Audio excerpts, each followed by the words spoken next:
afternoon, everyone. Mr. Prime Minister, I want to warmly welcome you again. It has been not since 1995 that a Prime Minister of Jamaica has visited the White House.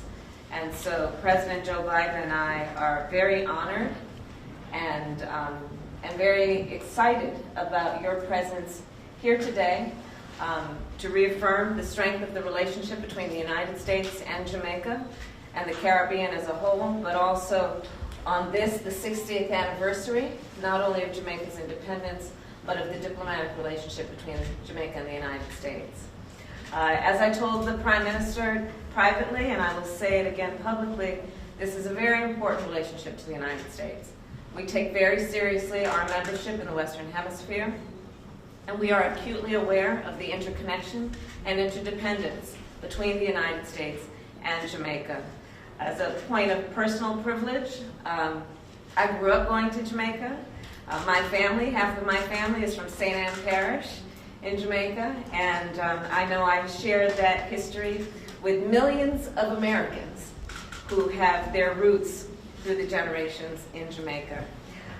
In addition to, of course, then those people-to-people ties between the United States and Jamaica, as I said, in context of being neighbors in the Western Hemisphere, we have a long-standing strategic relationship and a diplomatic relationship and a deep historic partnership.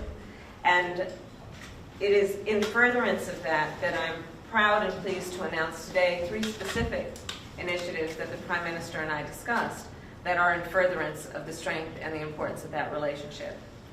We talked extensively about the Prime Minister's approach and the need of Jamaica to continue to invest in its prosperity, in its economic health and strength. To that end, the United States, and I am announcing today, will be investing $20 million to assist in the strengthening and the expansion of Jamaica's commerce in a way that we fully intend will have an impact in strengthening the economy of Jamaica and drive economic growth. We also recognize, just as it has been in the United States for Jamaica, one of the issues that has been presented as an issue that is economic in the way of its impact has been the pandemic. So to that end, we are announcing today also that we will assist Jamaica in COVID recovery by assisting in terms of the recovery efforts in Jamaica that have been essential to, I believe, what is necessary to strengthen not only the issue of public health, but also the economy. And this is on top of more than what we have done throughout the year since the start of the pandemic, $12 million in COVID assistance, and more than 600,000 vaccines that have been donated. Lastly, but most importantly, a great part of our conversation, Mr. Prime Minister, that we appreciate has been about the priority we share for security in the region, as well as the issue of crime prevention.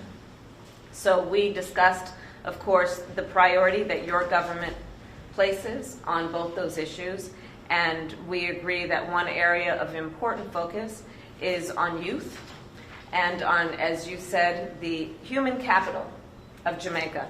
To that end, we have committed, and we are announcing now, to provide $10 million to target at-risk youth in Jamaica through a number of initiatives that we believe will have exponential impact not only on the issue of crime prevention, but what we intend as well, which is to strengthen, as you have described, the natural human capital that exists in Jamaica among young people.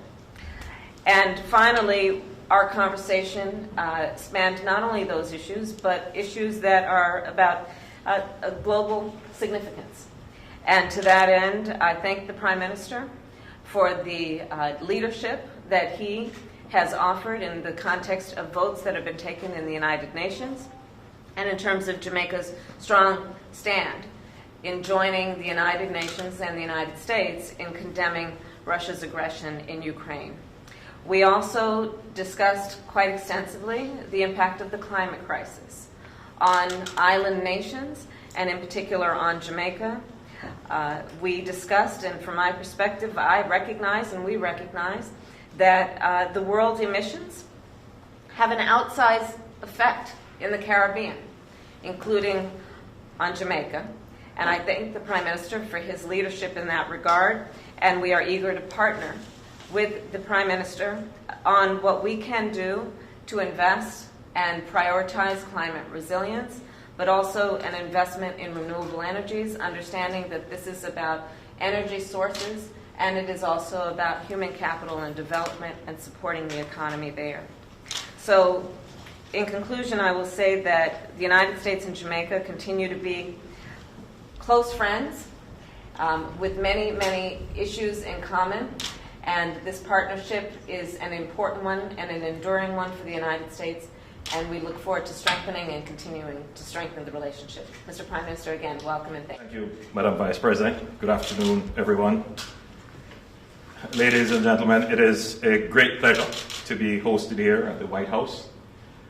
My team and I are grateful for the very warm reception we've received.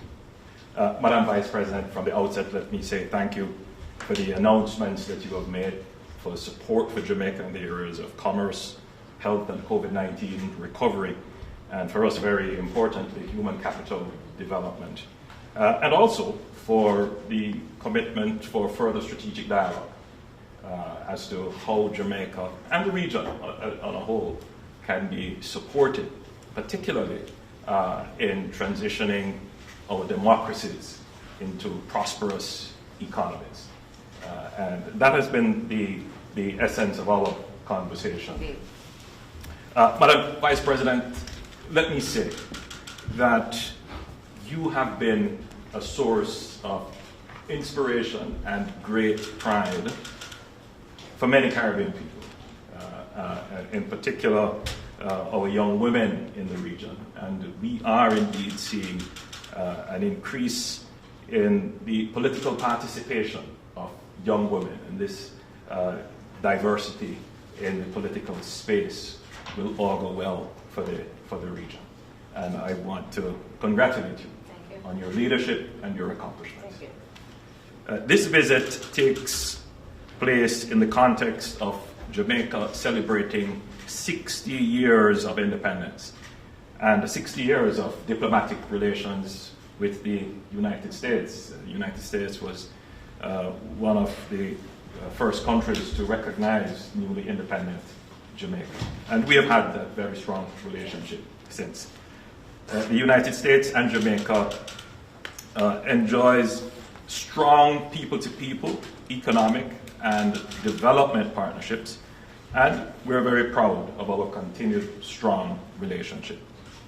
Today, our discussions reaffirmed this strong partnership, and we discuss ways in which this partnership can be strengthened and expanded. Madam Vice President, the Jamaican government and people have sacrificed and worked hard to successfully entrench macroeconomic stability and fiscal sustainability, and in particular in managing our debt. It is a journey on which the United States has been a very good partner through several of your agencies and indeed various multinational, multilateral institutions.